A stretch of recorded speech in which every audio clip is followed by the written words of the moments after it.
Hello guys, നമുക്കിന്നൊന്ന് paneer butter masala ഉണ്ടാക്കി നോക്കിയാലോ. ആദ്യം പാൻ ചൂടായപ്പോൾ അതിനകത്തേക്ക് 2 പീസ് ബട്ടർ ഇട്ട് 2 ഗ്രാമ്പും 2 ഏലക്കയാണ് ഇട്ടേക്കുന്നത്. അതിനകത്തേക്ക് നമ്മൾ ഓൾറെഡി കട്ട് ചെയ്ത് വെച്ചിരിക്കുന്ന സവോളയും അതുപോലെ ഒരു ചെറിയ കഷ്ണം ഇഞ്ചി, 2 വെളുത്തുള്ളി, 2 പച്ചമുളക് അതിട്ടൊന്ന് വഴറ്റി കൊടുക്കുക. ഏകദേശം ഒരു പകുതി വേവൊക്കെ ആയി കഴിയുമ്പോഴത്തേക്കും നമുക്ക് കട്ട് ചെയ്ത് വെച്ചിരിക്കുന്ന തക്കാളി ആഡ് ചെയ്ത് കൊടുക്കാം. എന്നിട്ട് എല്ലാം കൂടെ നന്നായിട്ട് മിക്സ് ചെയ്ത് നന്നായി ഇളക്കി വഴറ്റിക്കൊണ്ടിരിക്കുക. അതിന് കൂടെ തന്നെ നമുക്കൊരു 10-20 കശുവണ്ടി ആഡ് ചെയ്ത് കൊടുക്കാവുന്നതാണ്. ഞാനിവിടെ ഒരു 20 കശുവണ്ടിയോളം എടുത്തിട്ടുണ്ട്. അതും ആഡ് ചെയ്ത് നന്നായി ഇളക്കി വഴണ്ട് കഴിയുമ്പോഴത്തേക്കും ഒരു പാത്രത്തിലേക്ക് മാറ്റി തണുക്കാൻ വെക്കുക. തണുക്കാൻ വെച്ചിട്ട് നമുക്കിതൊന്ന് അരച്ചെടുക്കണം. മിക്സിയിൽ നന്നായിട്ട് അരച്ചെടുക്കണം.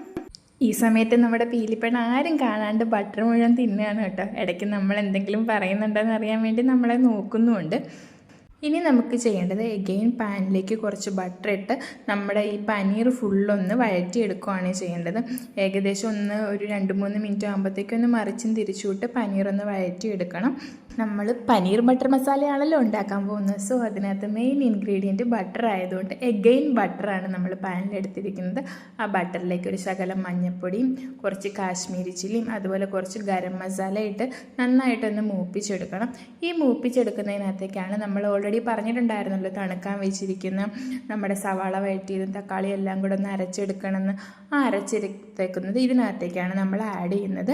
ഓക്കെ, ഇത് നന്നായിട്ടൊന്ന് മിക്സ് ചെയ്ത് ഒരു 2-3 മിനിറ്റ് ഒന്ന് ഇളക്കിക്കൊണ്ടിരിക്കണം കണ്ടിന്യൂസ് ആയിട്ട്. എല്ലാം നന്നായി മിക്സായി നല്ല റെഡ് കളറായി വരും.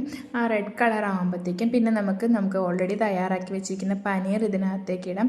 പനീർ ഇതിനകത്തേക്ക് ഇട്ട് നന്നായിട്ട് ഡിപ്പാവുന്നത് വരെ ഇളക്കി കൊടുത്തുകൊണ്ടിരിക്കണം. നന്നായി ഇളക്കി കൊടുത്ത് എല്ലാ പനീറും നമ്മുടെ ഗ്രേവിയിൽ നന്നായി മുങ്ങിക്കിടക്കണം.